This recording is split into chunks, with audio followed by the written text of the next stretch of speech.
All right, David. You waited long enough.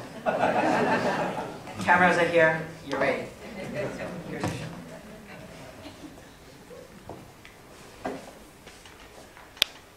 Luckily, I just brought a DVD. I'm totally old school. So if the DVD doesn't run, then it's just because probably the DVD player hasn't been used in forever here. Thanks for having me. And most of you know that I'm in the news. So I cover these things on a TV journalist standpoint.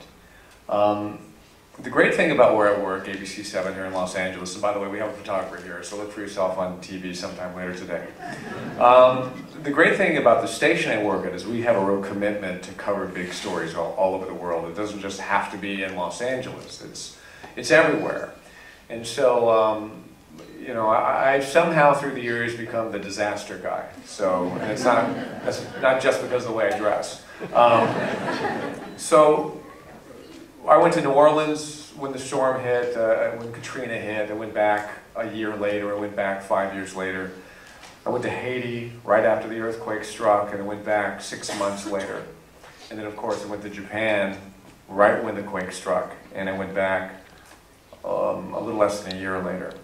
And what I've come to find out is when you get there during a disaster, granted it's dramatic and it's traumatic and it's unbelievable what you see, but the real education you get in covering these stories comes when you go back. When, you know, the dust has cleared, when the figures have come in, when people start realizing coming back from something like this is a monumental effort, and that's when you start getting those kinds of stories that show what these disasters really do to people and really do to communities. The thing that's really fascinating about this earthquake and tsunami in Japan is it should be the most horrific disaster in world history, but it wasn't, at least when it comes to a human toll. I was in Haiti just the year before where there was 300,000 people literally lying dead on the streets after a 7.0 earthquake. And it's because of their horrible construction and their inability to build these buildings without them crushing people during an earthquake. Whereas a year later I find myself in Japan and we sat through 7.0 aftershocks that did absolutely nothing to this community. And then when you see the destruction that a tsunami is capable of, so you see this country there rocked by a 9.0 earthquake, and then minutes later it gets hit with this unbelievable tsunami. And the fact that about 20,000 people were killed, although tragic, is a miracle. And I think you'll see some of that in what I'm going to run right now. I initially went to Japan right after the earthquake, as I said, but I got stuck in Tokyo. I had to do all these reports. So I was reporting on our morning show, our noon show, 4, 5, 6, and 11 p.m. every day for a week. I couldn't leave Tokyo because Tokyo had electricity and it had resources and it allowed me to constantly go live.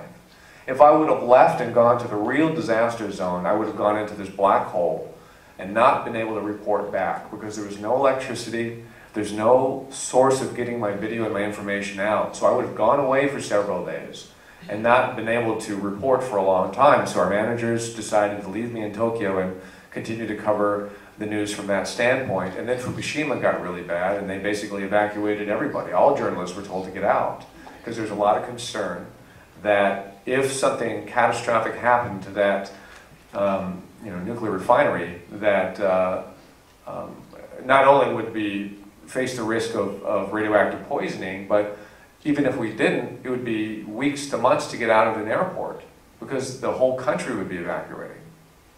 So I had to get out, and we left a lot of unbelievable stories behind. So I was really happy in February of this year to be able to go back and to cover this disaster from the standpoint of 1 year later.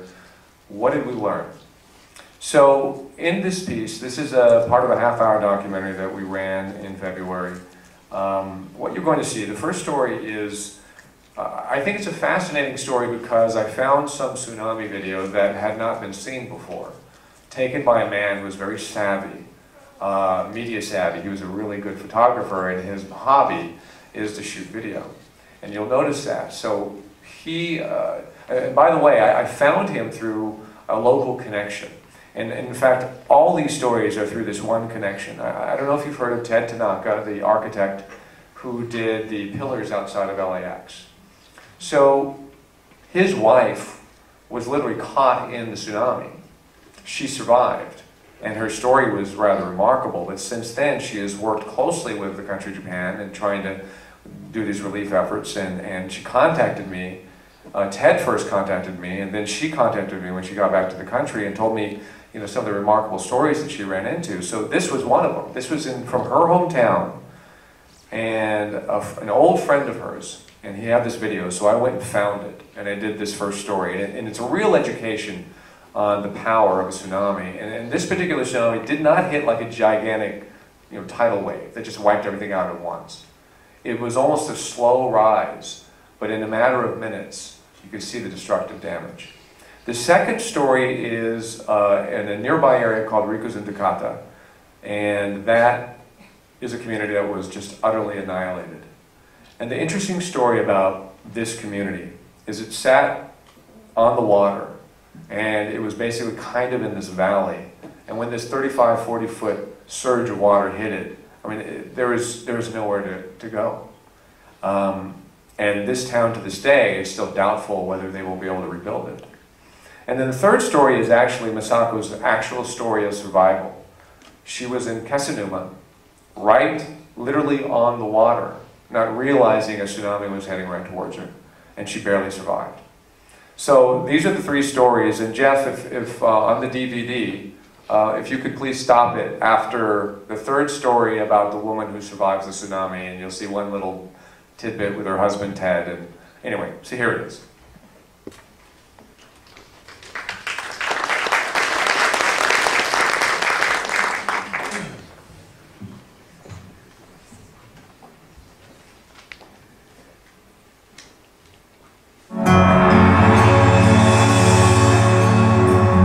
ABC7 presents Witness Japan 1 year later.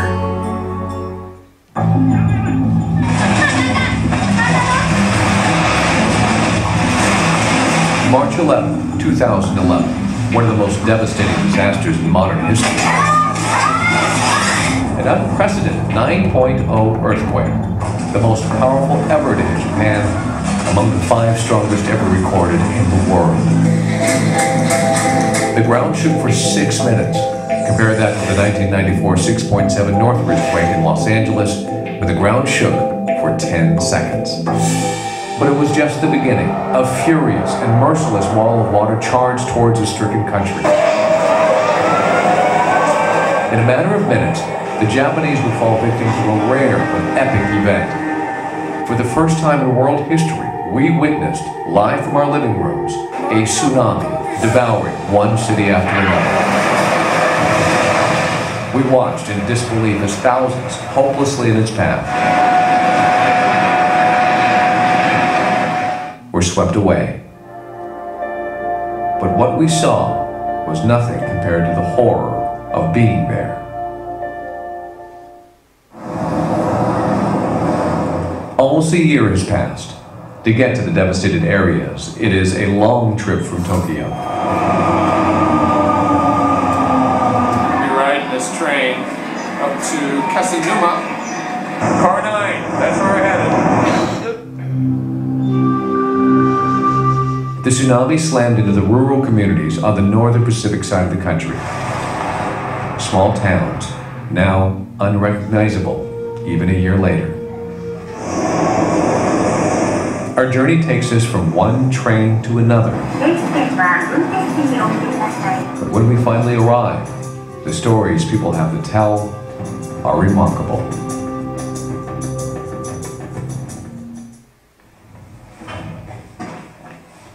He looks out of what was his office window. His view, once a bustling seaport, now a barren wasteland. He can't help but still feel the pain and anger. This building was once Kenji Saito's bakery. I met him here on a very cold day in the small fishing town of Ofanato. That's where the tsunami came from? Saito's story is invaluable, not just because of his experience, but because he captured the whole disaster on video. And he walks me through every moment, beginning with the earthquake. So he says that he was standing in this room when the earthquake struck, and it started shaking. So he pulled out his iPhone and he started to shoot his video. That's how it started. The ground shaking, the building shaking, so he started shooting around his office, walked over here out of his office, and you'll see it on the videotape. And he starts going through his office building, telling people to evacuate. And you can see the people that are scared and frightened. You can see people in the doorways over here, standing there, trying to keep their balance. And he walked in this direction, showing us this is where he went when he shot the videotape. Down the stairs. He's moving quickly now, continuing to shoot. This is the direction he went. Fast, though. And imagine, the building is shaking the whole time. This quite rattled this place for about 3 solid minutes. Comes out over here in this direction.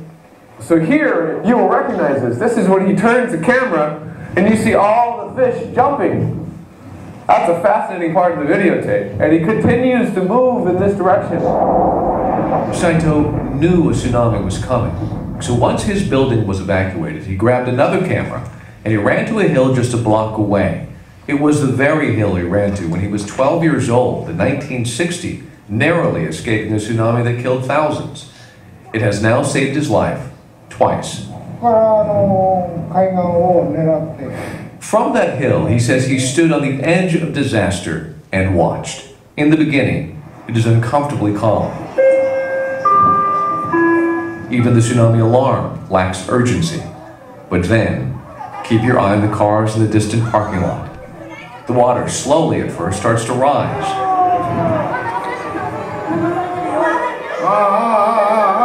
And then more quickly as the cars start washing away.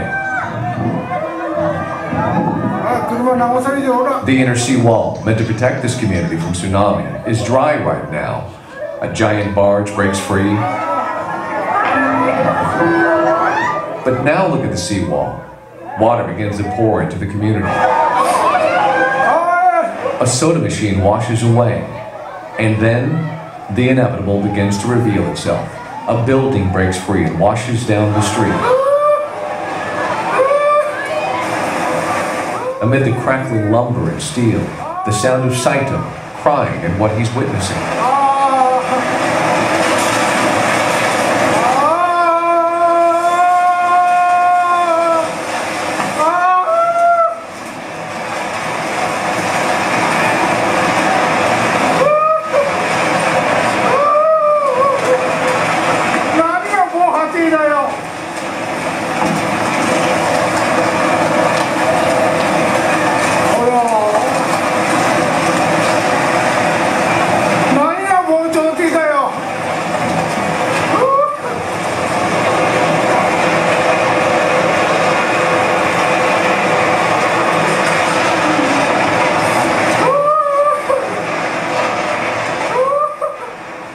In just 7 minutes, it's gone. 7 minutes from this to this. Saito's video is a stunning education of the merciless power of a tsunami.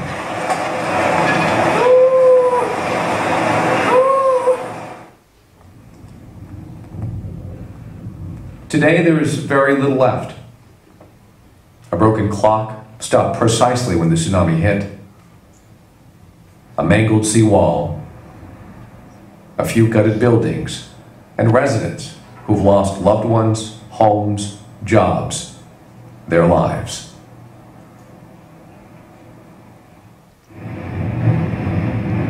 A freezing cold wind hammers barren ground. Once home to a thriving community, land that was fertile and rich, now all washed away. As I drive through Rikuzen Takata, I find it astounding that tens of thousands were living right here just a year ago.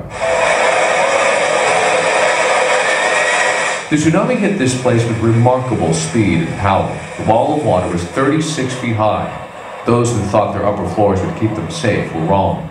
Even designated evacuation shelters failed, many dying in places they were told would be safe. This is an awesome illustration of how high the water is. This is City Hall at Rikuzen Takata, and this was used as an evacuation center. 80 people evacuated to this building, but only 10 survived.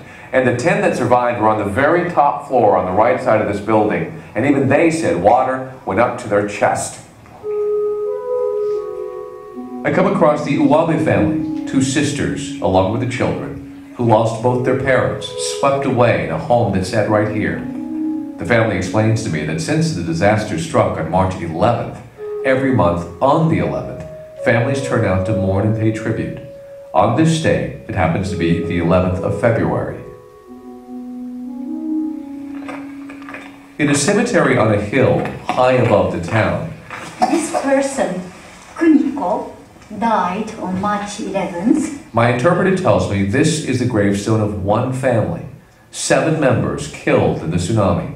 ここが私たちのね、 Misako Unora, who actually lives in Los Angeles, grew up here. She lost 2 aunts that day. She takes me to a lookout point to reminisce about happier times. There's nothing there now. Well, what did it used to look like? we have so many houses, so many greens, lots of car. It was a live town, although community itself is maybe 30,000 population, but it was full of live people. And now, look at it, nothing is here. The first rescuers to arrive here described it as wiped off the map. Even the town's fire department was defenseless. This YouTube video shows a fireman's desperate attempt to get away, screaming for everyone he sees to run.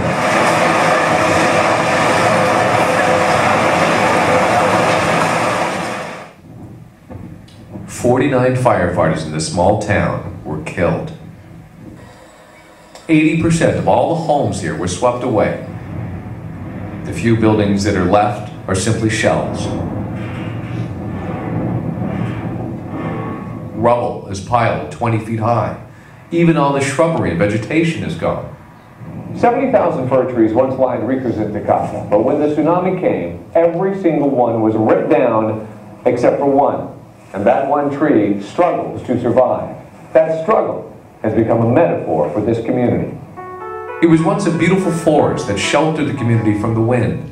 This lone survivor they have named the Tree of Hope. But experts say there is little hope it will survive. The soil has been contaminated from the salt water. This is a restaurant made out of a shipping container and sheet metal. The owner makes the most of what's available and restarts his business. Among the customers, I find a table full of weathered farmers drinking shoju and smoking cigarettes. They tell me the contaminated soil has put them out of work for at least 5 years. And with no other jobs available, there's little else to do. Every day is a monumental struggle.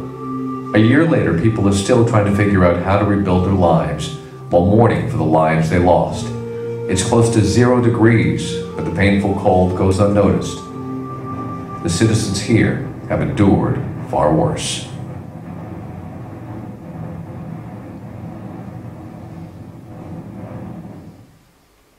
At 3:30 in the morning LA time on Friday, on the 11th, she called me from on top of the roof in Kesenuma. She said, I'm on top of the Tsuruha drugstore building surrounded by tsunami. She said, please call for help. I might die, she says, but I'm not going to, I'm going to fight, she says to me, and then I lost her. I lost her. A tsunami, racing like a freight train. When it hits, seawalls will shatter, buildings disintegrate, cars will be swept away. Finding safety is a frightening game of chance. I stand in what used to be the front steps of an office building in Kesenuma. Los Angeles resident Masako Inura grew up in this part of the country. While on a visit, she had a meeting here at 3 p.m. The earthquake struck when she and her Aunt Noriko were driving to that meeting. And as soon as I got into the office, they said that huge tsunami is coming. So we have to evacuate right away. The scary thing is, you're only about 50 yards from the water. If a tsunami hits, it's going to hit right here. As they get into their car, tsunami alarms start going off. This video was taken just a short distance from Masako's meeting. The sea begins to surge as the tsunami grows near.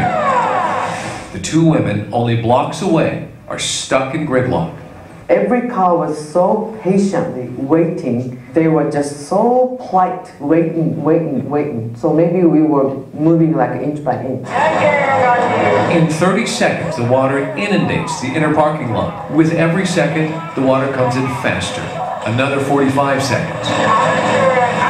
On the road to get out of town, Masako has a growing sense they are in danger. I knew you just have to go higher. So that's why I start looking around all these surrounding buildings. A minute later, this is what it looks like. The tsunami in its full force. Buildings are collapsing. The water is racing inland. Even though Masako has no idea the tsunami has hit, she realizes the only way to safety is on foot. We gotta get out. So I pull her arm and then start walking like this. Perhaps the most important moment of her life took place here. On this street corner, she runs up to a perfect stranger, Daisuke Watanabe. I thought that he could help us to find a way where to escape. Little did she know, Watanabe is in the Coast Guard. On his cell phone, he had just seen video of the tsunami. When Masako came up to him, he happened to look down the street. He saw the water coming right at them. Wasting no time, he simply said, "Follow me." That's what he said. So they did, now running for their lives. So this is how far we came. So we have to climb on this fence. With Watanabe's help, they scaled a series of fences, walls, buildings. Everything has since been torn down, but she shows me exactly where they were. Water at one point was up to their chest, but miraculously, they were able to make it to the roof of this pharmacy. This is home video before the building was torn down. Soaking wet and 30 feet up, they accomplished what so many could not. A government study shows nearly half of the people living in the hard-hit coastal areas did not heed tsunami